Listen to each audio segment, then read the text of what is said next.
नाही, डिजिटल मार्केटिंगमध्ये बऱ्याच गोष्टी येतात.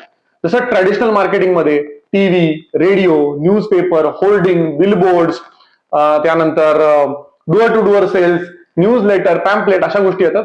तसं डिजिटलमध्ये पण बऱ्याच गोष्टी येतात.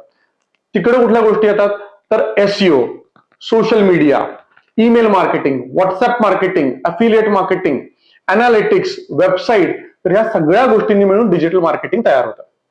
तर आपण सुरुवातीपासून हे करू की एक फरक बघू की डिजिटल मार्केटिंग आणि ट्रॅडिशनल मार्केटिंग या दोन्हीत फरक काय किंवा फायदे तोटे बघू. सो पहिला सगळ्यात महत्वाचा फायदा म्हणजे कॉस्ट.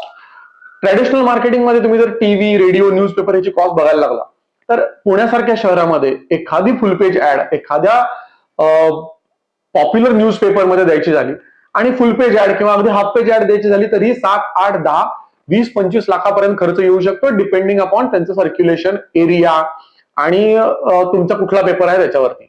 टीव्ही, रेडिओ हे माध्यमही तितकेच महाग आहेत. सो 20, 25, 30 लाख हे आपल्यासारख्या छोट्या व्यावसायिकांना किंवा छोटा बिझनेस असणाऱ्यांना जमत नाही. मग डिजिटल मार्केटिंग मध्ये फेसबुक सारखी ऍड म्हणली तर ती अगदी 70, 80, 100 रुपयापासून करू शकतो दिवसाचं बजेट ठेवून. किंवा गुगल माय बिझनेस म्हणजे गुगलच्या लिस्टिंग ज्याला म्हणतो आपण, ज्याला रिव्ह्यूज, रेटिंग, नियर मीला जे रँकिंगला येतं तर त्याला काही पैसे लागत नाही, अगदी 0 पैशामध्ये आपण ती लिस्टिंग क्रिएट करू शकतो. सो पहिला महत्वाचा मुद्दा म्हणजे रिड्यूस कॉस्ट. दुसरं, डिजिटल मार्केटिंगमध्ये प्रत्येक गोष्ट मोजता येते. सो आपण होर्डिंग लावलं, न्यूजपेपरमध्ये ऍड दिली किंवा टीव्हीवरती ऍड दिली, आपल्याला एक अंदाज त्या कंपन्या सांगतात, पण आपल्याला कधीच कळत नाही की किती एक्झॅक्ट रीच आला, किती लोकांनी त्याच्यावरती रिॲक्शन दिली किंवा इंटरॅक्शन केलं.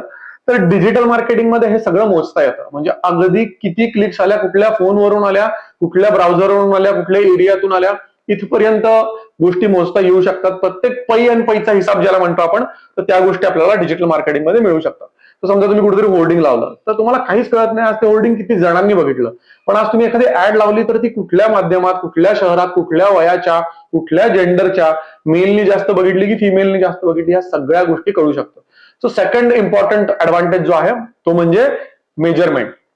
तिसरं आहे रिअल टाइम रिझल्ट, की आता या क्षणी माझ्या वेबसाईटवर किती लोक आहेत, आता या क्षणी किती लोक बघतात, गेल्या तासाभरात किती लोकांनी माझा व्हिडिओ बघितलाय, गेल्या तासाभरात किती लाईक्स आले, व्ह्यूज आले, हे सगळं बघता येऊ शकतं. सो त्यासाठी गुगल अनालिटिक्स हे तुम्ही जर टूल वेबसाईटला जोडलं तर त्यातून तुम्हाला डेटा मिळतो. इंस्टाग्राम, फेसबुक, युट्यूब ह्याचे स्वतःचे अनालिटिक्स टूल आहेत ज्याच्यामध्ये तुम्हाला रिअल टाइम रिझल्ट मिळतात. सो हे झालं रिअल टाइम. दुसरं, मार्केटिंगमध्ये इथं बसल्या बसल्या मी आफ्रिकेतल्या एखाद्या खेड्यामध्ये ऍड करायची म्हणली तरी एका क्लिकवर, एका बटनवरती मला ते शक्य होतं. दुसरं, कधीही मॉडिफिकेशन करू शकतो. It is easier to change, stop, start, modify the campaign. Traditional मार्केटिंगमध्ये मी होर्डिंग लावला आणि समजा त्याच्यावरचा नंबर चुकला, जे काही मी न्यूजपेपर, होर्डिंग आणि ह्याला 5, 10, 20 लाख रुपये घातले, त्याच्यावरचा नंबर चुकला तर आज येणारे माझे 100, 150, 200 कॉल सगळे वाया जातील, चुकतील, रॉंग नंबर होतील. पण डिजिटल मार्केटिंगमध्ये एखादी गोष्ट चुकली, पटकन स्टॉप, पटकन मॉडिफाय, एक 10-15 मिनिटासाठी रिव्ह्यू आणि लगेच माझी ऍड चेंज होऊ शकते. सो होर्डिंग चुकलं, फ्लेक्स बदलायचा खर्च नाही, त्यासाठी जाणारे 2 दिवस वाया नाही. सो इमिजिएटली तुम्ही ऍक्शन घेऊ शकता. हा एक डिजिटलचा फायदा आहे. त्यानंतर two way communication, comment, like, reaction, live जाणं, या सगळ्यातून टू वे कम्युनिकेशन होऊ शकतं. सो हा एक डिजिटल मार्केटिंगचा फार मोठा फायदा आहे. त्यानंतर पर्सनल ब्रँडिंग असेल, व्ह्युअर, फॅनबेस वाढवणं, कंटिन्युअसली एकदा फॅनबेस जमा झाला की तो कायमचा तुमचा एक व्ह्युअर होऊन जातो. तो सगळ्यात महत्वाचं म्हणजे शेड्युलिंग. शेड्युलिंग म्हणजे काय की मी आज सुट्टीवर जाणार आहे, मी एका कंपनीचा एम्प्लॉय आणि मला त्याच्या पोस्ट करायचं, पण मी सुट्टीवर जाणार आहे 4 दिवसासाठी, 8 दिवसासाठी, आणि मला दिवाळी, गणपती, दसऱ्याची पोस्ट करायची आहे, तर मी ते 8 दिवस आधी, 10 दिवस आधी शेड्यूल करून ठेवू शकतो. दिवसाला 10 पोस्ट वेगळ्या वेगळ्या 10 अकाउंटवर शेड्यूल करायचं, तर ते आम्ही करू शकतो. सो ह्या सगळ्या गोष्टी डिजिटल मार्केटिंगमध्ये फार इझिली शक्य आहेत.